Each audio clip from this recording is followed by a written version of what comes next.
తెగులు తక్కువ దిగుబడి ఎక్కువ మిర్చిలో రారాజు వంగడం రంగా 279. నమస్తే, వెల్కమ్ టు సుమన్ టీవీ. నేను మీ సింధు తులసి. ప్రస్తుతం కడప జిల్లా కాజీపేట మండలం కొత్తపల్లి గ్రామం వద్ద అయితే ఉన్నాము. ఇక్కడ తెలుగు సంప్రదాయంలో పసుపు అనేది హల్దీ ఎంతో ముఖ్య పాత్ర అయితే పోషిస్తుంది. పసుపు పంటనైతే మన వాళ్ళు ఇక్కడ తోట అయితే వేశారు. ఈ పసుపు ప్రొసీజర్ ఎలా ఉంటది, ఎన్ని రోజులకు మొలకొస్తుంది, ఏంటి ప్రొసీజర్, మొత్తం పంట చేతికి వచ్చేంత వరకు ఎలా ఉంటది ఏంటి అనేది ఒకసారి వీటితో మాట్లాడే ప్రయత్నం చేద్దాం. సార్ చెప్పండి, మీ పేరు? నా పేరు వెంకట సుబ్బయ్య. నేను ఒక రైతును. ముందు విత్తనం తీసుకోవాలా, పసుపు విత్తనము, తర్వాత విత్తనం చేసుకోవాలా, తర్వాత వచ్చేసి చేలో కాడితో విత్తనం వేయాలా. 35 రోజుల నుంచి 40 రోజులకు మొలకొస్తుంది. మొలకొచ్చిన తర్వాత దానికి తగ్గట్టు మందులు వేసుకోవాలా, సతవలు వేసుకోవాలా. ఏ రకమైన మందులు వేస్తారు?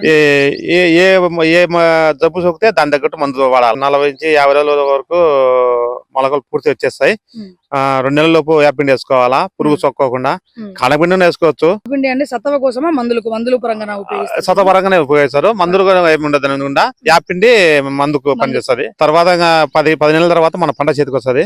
ఇప్పుడు పసుపు మొత్తం ఇదంతా దున్నిన తర్వాత బయట తీసేస్తారు కదండి, అది ఏ రకంగా చేస్తారు చెప్పండి. దాని ఏం లేదమ్మా, ఫస్ట్ తోవుకొని ట్రాక్టర్ తో లోడ్ వేసుకొని అక్కడ పసుకాళ్ళ తోలుకోవాలా. ఆ ఉంటకము పక్కన కట్టకం పక్కన వేసుకొని రాశి వేసుకొని బాయిలర్ లో లోపల పోసి ఉడికేసుకోవాలా. ఉడికిన తర్వాత 2 వారాలకు గానీ పసుపు ఎండదు. ఎండిన తర్వాత మా యార్డుకు తీసుకుని వెళ్ళాలా. ఇదంతా చాలా ఇబ్బంది పని, ప్రొసీజర్ చాలా పని, ఎక్కువ ఖర్చుతో కూడిన పని. మాకు 15,000 గిట్టుబాటు ధర పెట్టుకుంటేనే రైతు కొరవ బాగుపడే ఆలోచన అవకాశం ఉంది అంటాను. పసుపు వల్ల చాలా ఇబ్బంది అయితే పడుతున్నాము. ఇక్కడ మండి దగ్గర కావచ్చు, మాకంటే సరైన వసతులు లేవు అన్నట్టు ఇక్కడ ఉన్నటువంటి రైతు కూడా వాపోతున్నటువంటి పరిస్థితి. ఒకసారి ఆయనతో కూడా మాట్లాడే ప్రయత్నం చేద్దాం. అక్కడ ఏమేమి వసతులు వీళ్ళకి కల్పించాలి, దీని ద్వారా వీళ్ళకి ఏ రకమైనటువంటి ఉపాధి మెరుగుపడాలి అనే విషయం గురించి సార్ చెప్పండి. ఏం లేమ్మా, పసుపు పంట మామూలుగా ఖర్చుతో కూడిన పంటే. 2 లక్షల వరకు రైతుకు పెట్టుబడి అవుతుంది. ఇప్పుడు వచ్చేసి 9,000 నుంచి 10,000 లోపల నడుస్తుంది ఇప్పుడు ప్రస్తుతం అయితే. ఇంకా పసుపు అంతా రాలేదు కాబట్టి మార్కెట్ కు వచ్చేలాగా ఇంకా తగ్గిస్తారు. 15,000 పోతే గానీ గిట్టుబాటు ధర అనేది ఉండదు. మరి రెండోది ఏంటంటే ఆ మండీలో పోతే కనుక వసతులు అనేటివి లేవు రైతుకు.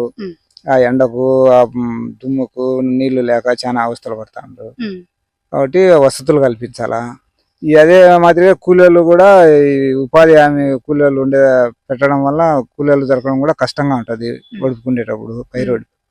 కాబట్టి ఈ ఉపాధి వాళ్ళను కూడా అనుసంధానం చేయాలి రైతుకు. ఆ విధంగా చేయడం వల్ల రైతు బాగుంటది అనేది మా ఉద్దేశం. వారి మాటల్లోనే విన్నాం కదండి, వారికంటూ గిట్టుబాటు ధర ఇచ్చి మరి కేవలం తక్కువ కాకుండా ఒక గిట్టుబాటు ధర, ఎందుకంటే దగ్గర 2 లక్షల రూపాయలు పెట్టుబడి అయితే పెడతాము, దానికి తగ్గటువంటి మాకు న్యాయం అయితే జరగలేకపోతుంది అని వాపోతున్నటువంటి పరిస్థితి. ఎక్కడైతే మండీ ప్లేసెస్ లో వీళ్ళకంటూ ఒక మంచి సదుపాయం, ఎందుకంటే పసుపు ఎంతో కష్టపడి ఒక 2 వారాలు దాన్ని ఎండబెట్టుకున్న ప్రొసీజర్ అయితే జరుగుతుంది. కానీ అక్కడికి వెళ్ళి ఒక వాన పడడము లేకపోతే ఏదో ఒక ద్వారా అవి తడచడం ద్వారా దాని ఇది అయితే వేస్ట్ అవుతుంది అనమాట. దాన్ని వేస్ట్ అవ్వకుండా మాకంటూ అక్కడ ఒక మంచి వసతి కల్పిస్తే బాగుంటది అని ఇక్కడ ఉన్నటువంటి రైతులు అయితే వాపోతున్నటువంటి పరిస్థితి. మీ బిజినెస్ ఏదైనా మీ ఊర్లో ప్రమోషన్ చేయాలంటే అది సుమన్ టీవీతోనే సాధ్యం. ఇప్పుడే సంప్రదించండి.